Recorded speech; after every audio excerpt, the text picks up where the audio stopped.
నమస్తే రమగారు. నమస్తే జయ. రమగారు, ఎప్పుడు మనం ఆన్ స్క్రీను ఆఫ్ స్క్రీను మాట్లాడుకునే ఒక విషయం, పెళ్ళిళ్ళు ఫెయిల్ అవ్వటం, విడాకులకి దారితీయటం. పెళ్ళయి ఒక 2 ఏళ్ళో 3 ఏళ్ళో 4 ఏళ్ళో ఉన్న తర్వాత సరే ఒకరికొకరికి పొసగట్లేదు, విడిపోతున్నాం అనేది ఒకటి చూస్తాం. ఇదివరకు రోజుల్లో రమగారు అత్తవారింట్లో వేధింపులను, వరకట్న వేధింపులను ఇలాంటివి ఎక్కువ చూసేవాళ్ళు. దురలవాట్లుండి కొట్టి చంపేయటము, కొట్టేయటము, తన్నేయటము, ఇలాంటి వాటి వల్ల విడిపోతున్నారంటే అయ్యో విడిపోతున్నారే, కలిసి ఉంటే బాగుండు. అప్పుడు కూడా డివోర్స్ కాదు, అమ్మాయి పుట్టింటికి వెళ్ళిపోవటం. అలిగి వెళ్ళిపోతే ఇతను వెళ్ళో వాళ్ళతో వీళ్ళతో మాట్లాడుకోనో పెద్ద మనుషులతోనో మాట్లాడించుకోనో మళ్ళీ వచ్చి మళ్ళీ వెళ్ళి మళ్ళీ వచ్చి మళ్ళీ వెళ్ళి ఇట్లా కొంత ఆప్షన్స్ ఉండేవి. కొంత వెయిట్ చేసేవారు. తర్వాత ఒకరో ఇద్దరో వస్తే పిల్లలు వాళ్ళే సర్దుకుంటారులే అనే మాట కూడా మనం వినేవాళ్ళం. అస్సలు లేదు రమ్మగారు. రోజుల్లోనే నీది నీదే నాది నేనే అన్న స్థితికి వచ్చేసారండి. ఎంతమందితో మాట్లాడుతుంటే ఎవరితో మాట్లాడినా మా ఇంట్లో ఇట్లా ఉంది, మీ ఇంట్లో అట్లా ఉంది, ఇదే గోలండి.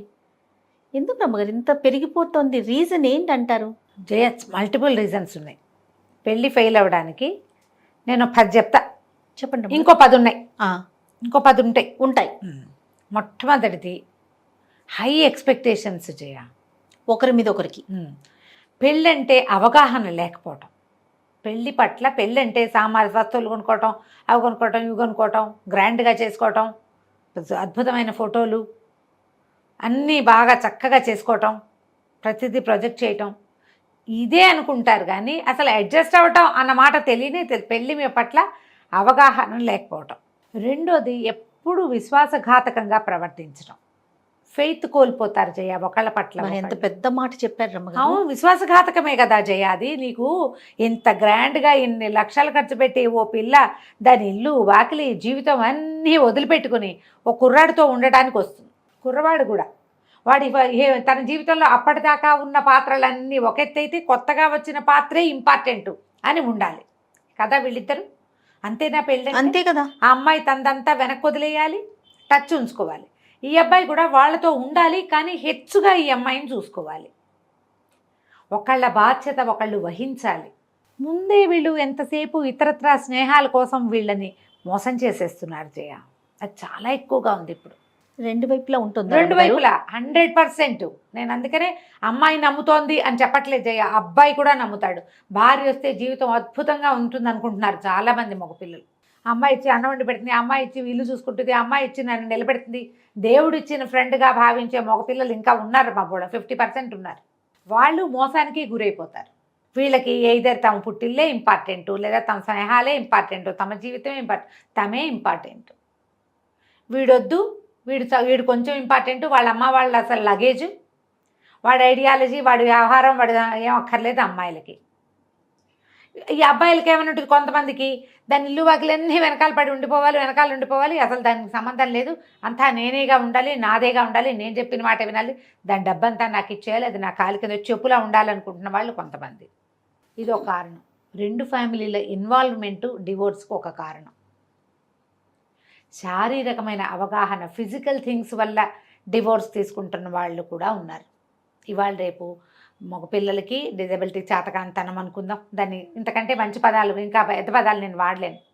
ఆడపిల్లలకి అవగాహన లోపం, మగపిల్లలకి సరిగ్గా చేత కాకపోవటం, ఈ రెండిటితోటి ఫిజికల్ థింగ్స్ మీద అవగాహన లేక దాని మీద ప్రాబ్లమ్స్. మళ్ళీ ఎవ్వరికీ చెప్పకూడదు, ఎంతకాలమో కలిసి ఉంటారు, వీళ్ళ మధ్య సంబంధ బాంధవ్యాలు ఉండవు. ఏదో ఒక రోజున భాండం పగిలిపోతుంది, అప్పుడు సెపరేషన్.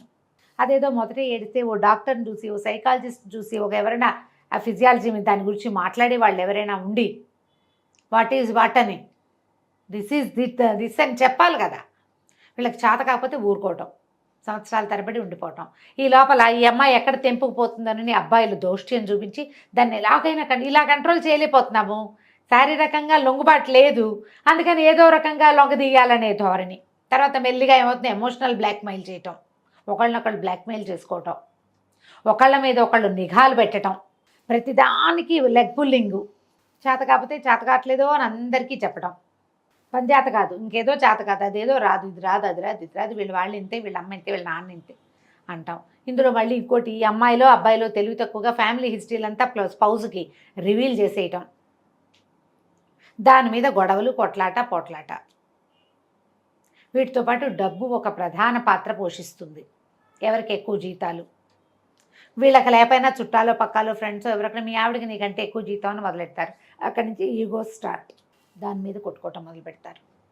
మనం ఈ మాటలు మాట్లాడతాం కానీ జయ, చాలా కాలంగా శారీరక సంబంధం లేదు. ఒకళ్ళు ఇద్దరు పిల్లలు పుట్టాక శారీరక సంబంధాలు పోయిన వాళ్ళు, ఏవో కొట్లాటలు ఉండి కూడా పిల్లల కోసం సర్దుకుని మాట్లాడకుండా ఉండేవాళ్ళు, భర్తలో భార్యలో మోసగిస్తున్నా సర్దుకొని ముందుకుని మాట్లాడకుండా ఉండి చీటింగ్ చేసినా కూడా సంసారం కోసం, పిల్లల కోసం, పెద్దవాళ్ళ కోసం నోరు మూసుకొని సర్దుకు ఊరుకుని అవతల వాళ్ళ దౌష్యాన్ని, ఇద్దరు ఆడ మగల దౌష్యాన్ని భరిస్తూ ముందుకు తీసుకెళ్ళే వాళ్ళు ఇంకా 50% ఇండియాలో ఉన్నారమ్మా. వాళ్ళకి నమో నమః. అలాంటి బంగారు తల్లుల్ని తండ్రుల్ని ఎప్పుడు తలుచుకోవాలమ్మా. ఉన్నారు 50%. ఉన్నారు రమ్మగారు. ఇందులో కొన్ని కేసెస్ నాకు కూడా తెలుసు. నేను ఎన్నో వింటాను. మీరు ఎన్నో వింటారు, నేను కొన్ని వింటా కదా. వీటిలో కొన్ని అలా కాకుండా 10 ఏళ్ళు కలిసి ఉండి ఏవో చిన్న చిన్న విషయాలకు మొదలు పెట్టుకుని కొట్లాటలు చేసేసుకుని ఒకళ్ళు తెంపుకుపోయి రెండో వాళ్ళు పిచ్చివాళ్ళు అయిపోయినవి కనపడుతూనే ఉన్నాయి. ఒకళ్ళు తెంపుకెళ్ళిపోతారు. ఇద్దరు మ్యూచువల్గా ప్రతి డివోర్సు రావటల్లా. ఒకళ్ళు డిప్రెషన్లో ఉంటారు, రెండో వాళ్ళు తెంపేసుకుంటారు. ఇందులో పిల్లలు ఉండకపోని నేనే ఇంపార్టెంట్. ఇప్పుడు అవతల వాడు కొడతాడు, తిడతాడు, వాడికి చాలా బ్యాడ్ హ్యాబిట్స్ ఉన్నాయి, వాడి దగ్గర డబ్బు లేదు, వాడు ఉద్యోగం సరిగ్గా చేయడు, వాడు బాధ్యత లేదు, వాడు వెధవా, వాడు దేశదిమ్మరి, వాళ్ళ అమ్మా నాన్న దుర్మార్గులు, ఈ కోడల్ని మ్యానిపులేట్ చేస్తున్నారు, అస్సలు శారీరక సంబంధ బాంధవ్యాలు లేవు, తీవ్రమైన అనారోగ్యాలు, చేయలేకపోవటము, ఏవైనా మానసిక సమస్యలు, ఇవి అన్నీ వీటిని ఒప్పుకోవాల్సిందే. మనం వీటికి ఒప్పుకోవాలి. అలా కాకుండా చక్కగా అన్ని రకాలుగా అన్నీ బాగానే ఉండి ఏవో చిన్న చిన్న తగాదాలని పెంచుకుని ఒక్క విషయం మీద 2 విషయాల మీద డివోర్స్ తీసుకునే వాళ్ళు బాగా తయారయ్యారు ఇప్పుడు. ఈ మధ్యలో పిల్లలు ఉంటేమా వీళ్ళు తమకు ఇంపార్టెన్స్ ఇస్తున్నారు కానీ పిల్లలకి ఏ ఇంపార్టెన్స్ ఇవ్వటం లేదు. పేరెంట్స్లో ఒకళ్ళ దగ్గర ఉండి రెండో వాళ్ళని అప్పుడప్పుడు కలుస్తూ ఈ ఎవరి దగ్గర అయితే ఉన్నారో వాళ్ళు కనుక జీవితంలో మూవ్ ఆన్ అయిపోతే ఇక ఆ పిల్లల పరిస్థితి ఉంటుంది జయ, మామూలుగా ఉండదు. తల్లి ఇంకో పెళ్లి చేసుకున్నా పిల్లల పరిస్థితి దౌర్భాగ్య స్థితే, తండ్రి ఇంకో పెళ్లి చేసుకున్నా పిల్లల పరిస్థితి ఇదే. వీళ్ళు ఎవరికి పుట్టిన బిడ్డరా ఎక్కెక్కి ఏడుస్తున్నాడని వీళ్ళింట్లో పని ఉన్నప్పుడు వాళ్ళింట్లో కుదరినప్పుడు వీళ్ళింటికి ఫుట్బాల్ లాగా తిరుగుతారు. ఏమంటారు దాన్ని, బ్యాడ్మింటన్ లాగా. అవతల వాళ్ళు కొడితే ఈ కోర్టులో పడుతుంది ఆ బాల్ వచ్చి, వాళ్ళు కొడితే ఆ కోర్టులో పడుతుంది. తెంపుకుపోయేదాకా వీళ్ళకి ప్రపంచం మీద నమ్మకం పోతుంది ఆ పిల్లలకి. ఇప్పుడు మన సమాజంలో ఒక 20% నమ్మకం పోయిన పిల్లలు ఉన్నారు. సెలబ్రిటీస్ దగ్గర నుంచి చూస్తే ఎవరైనా ఒకళ్ళని పేరు పెట్టడానికి వీల్లేదమ్మా. అందులో పెద్ద లేదు, చిన్న లేదు, ధనిక పేద తేడా లేదు. ఎవరు వహించాలి దీనికి బాధ్యత? వీళ్ళు ఇందులో సంఘ విద్రోహ శక్తులుగా మారచ్చు, మానసిక రోగులుగా మారచ్చు, అడిక్ట్స్గా మారచ్చు. కొంచెం పెద్దవాళ్ళే ఏదో చదువుకున్న ఉద్యోగాలు చేసినా తమ స్పౌస్ను చూస్తే మండిపోతూ ఉండేవాళ్ళు కావచ్చు, ఏదైనా కావచ్చు. నీకు నార్మల్గా చక్కటి పెంపకంలో అమ్మా నాన్నలు అన్నీ శుభ్రంగా చూసి 4 జరిపించిన వాళ్ళే పర్వర్ట్స్ అయ్యే అవకాశం ఉన్నది మనకి. వీళ్ళు పర్వర్ట్ అయ్యే అవకాశం ఎక్కువ ఉంది. పోనీ ఈ తెంపుకుపోయిన అమ్మా నాన్న జీవితంలో స్థిరపడి సుఖంగా ఉన్న దాఖలాలు కనపడతాయా అంటే తక్కువ. శేష ప్రశ్న, చాలా తక్కువ. ఎక్కడో ఎవరో ఇప్పుడు పిల్లలు లేరు, సెపరేట్ అయ్యారు, పోనీ కొంచెంలో కొంచెం నయమమ్మ. కానీ ఒక్కటి ప్రతి వాళ్ళు ఆలోచించాల్సింది ఏంటంటే, ఇక్కడ ఏది సర్దుకోలేక నువ్వు బయటికి తెంపుకెళ్ళిపోయావో అక్కడ అంతకంటే ఎక్కువ సర్దుకోవాల్సే వస్తుంది. ఆ విషయం కాకపోతే ఇంకొక విషయానికైనా సర్దుకుపోవటం అనేది కామన్, తప్పదు. నువ్వు పెళ్ళి అనగానే క్రమంగా ఏమైంది, మన సమాజంలో పెళ్ళంటే భయపడే వాళ్ళ శాతం పెరిగిపోతుంది. ఎంతమంది బ్యాచులర్లుగా మిగిలిపోవట్లేదు, బ్యాచులర్గా మిగిలిపోతున్నారు. ఆడపిల్లలు పెళ్ళిళ్ళు చేసుకోరు, ఒంటరిగా ఉంటున్నారు. అవును. అక్కడి నుంచి లివిన్ రిలేషన్స్లోకి వెళ్తారు. పెళ్ళి అయితే బాధ్యత, లివిన్ అయితే కాదనుకుంటారు. ఈ లివిన్ వ్యవహారం కూడా, ఇద్దరు లివిన్ అంటే ఏంటమ్మా, ఇద్దరు కలిసి ఉంటారు, వద్దనుకుంటే విడిపోవచ్చు, ఇది లెక్క. కానీ ఇప్పుడు అట్లా కాదు, ఒకటి వెళ్ళిపోతారంటే అది వదలదు. ఆ కాడికి లివిన్ తగలబట్టం ఎందుకు, పెళ్లి చేసుకుని ఏడవచ్చు కదా ముందే. అంటే బాధ్యత తీసుకోకూడదు రమ్మగారు, బాధ్యత అనేది ఉండకూడదు, కానీ కలిసి మాత్రం ఉండాలి. వాడే కావాలి, మళ్ళీ వాడే కావాలి లేదా అమ్మాయే కావాలి. టుగెదర్ అన్న ఇది కాన్సెప్ట్ మొదలైందే ఎవరి దారిన వాళ్ళు పోవడానికి. అంటాడు, ఇది ఒప్పుకోలేదు, అది వెళ్ళిపోతానంటుంది, వాడు యాక్సెప్ట్ చేయరు రమ్మగారు. ఎందుకు చేయరంటే మీరు ఎందుకు చేయరు? ఈ పాత ఎవరితో కలిసి ఉన్నామో వాడితోటే కలిసి ఉండాలనే కాన్సెప్ట్ మీ లోపల ఉంది. కానీ పెళ్ళి అనేది వద్దు అంటే సంప్రదాయాన్ని ధిక్కరిస్తావు. మొదటిది సంప్రదాయాన్ని ధిక్కరించారు. రెండోది ఏంటి? ఈ పొసెసివ్నెస్ని పెంచి పోషిస్తావు. నీకు వాడికి ఉండకూడదు, నీకు ఉండకూడదు. Friends with benefits. మీకు ఇద్దరికి ఒక ఇల్లు కలిసి వస్తుంది, ఒక ప్లేస్ కలిసి వస్తుంది, మీ ఇద్దరు కలిసి ఉంటారు, ఖర్చులు కలిసి వస్తాయి. కాదు, చిచ్చి కాదండి, మేము ప్రేమించుకున్నాం, మేము కలిసి ఉంటామని చెప్తారు. ప్రేమించుకుంటున్నప్పుడు పెళ్ళే తగలబడచ్చు కదా. ఇప్పుడు పెళ్లి చేసుకోమండి, పెళ్లి చేసుకుంటే ఏమవుతుంది? నువ్వు పెళ్లి చేసుకోకపోయినా మీ ఇద్దరు కలిసి ఓ గదిలోనే ఉంటున్నారు, ఓ మంచం ఓ కంచమే వాడతారు, ఖర్చులు కలిసి చేస్తారు. ఆ పెళ్ళి అనే 2 పదాలే కదా, 2 అక్షరాలు, ఒక పదమేగా. అంతేగా. ఇవన్నీ ఎలా అయినాయంటే మనకి దేన్ని నమ్మలేని స్థితికి సమాజాన్ని తీసుకెళ్ళిపోతున్నాయి. పెళ్లి మీద నమ్మకం పోగొట్టేస్తున్నాయి. వివాహం అనగానే మొట్టమొదట సర్దుకోవటం, నమ్మకం. ఈ రెండు మంగళసూత్రాల్లాగా నడవాలి. అడ్జస్ట్మెంట్ తప్పదు. నువ్వు వేరే ఫ్యామిలీలోకి వెళ్ళినప్పుడు వాళ్ళకో పద్ధతి ఉంది, వాళ్ళకో విచారం ఉంది, వాళ్ళకో తీరుంది, దాని ప్రకారం నువ్వు ఉండు. లేదా నీకేవో చాలా వేరే ఉద్దేశాలు ఉన్నాయి, వీళ్ళతో వద్దు, ఇంకోళ్ళని చూసుకో, 10 మందితో మాట్లాడి కదా ఇప్పుడు పెళ్లి చేసుకుంటున్నారు. అది కుదరటం. అక్కడి నుంచి ఏం చేస్తా అంటే ఫ్రెండ్షిప్ని వదలటం లేదు జయ. ఇది చాలా పెద్ద సమస్య. ఫ్రెండ్షిప్లు అంటే ఎట్లా రమ్మగారు? పాత ఫ్రెండ్స్ ఎవరెవరితోనో ఆఫీసులతో వీళ్ళు సరదాగా కబుర్లు చెప్పుకుంటారు. ఇందులో సరదా కబుర్లు ఉంటాయి, ఫ్లర్టింగ్ ఉంటుంది, ఇంటిమేట్ టాక్ ఉంటుంది. కానీ వీళ్ళ మధ్య సంబంధాలు ఉండక్కర్లా. ఈ మాటలు నోరు వాదురుతనమే ఇదంతా. అక్కడి నుంచి టైపులు చేస్తారు, మెసేజ్లు ఇలా నొక్కు, ఎన్ని మెసేజ్లు అని నొక్కే, వాయిస్ మెసేజ్లు పెట్టు, నీ ఫోటో నాకు, నా ఫోటో నీకు పంపించు. అవన్నీ గూగుల్లో ఉంటాయి. ఎవడో ఒకడు ఓపెన్ చేస్తాడు, మీకు ఉండ పగులుతుంది, అక్కడ భాండం పగిలిపోతుంది కదా. రెండో వాళ్ళకి మీ మీద ఎంత అసహ్యం వేస్తుంది. పోనీ ఎవరో ఒకళ్ళు చేయట్లే చేయ, ఇద్దరు వైఫ్ హస్బెండ్ ఉంటే ఇద్దరు చేస్తున్నారు ఇవే పని. ఈ కాలం అట్లా ఉంది.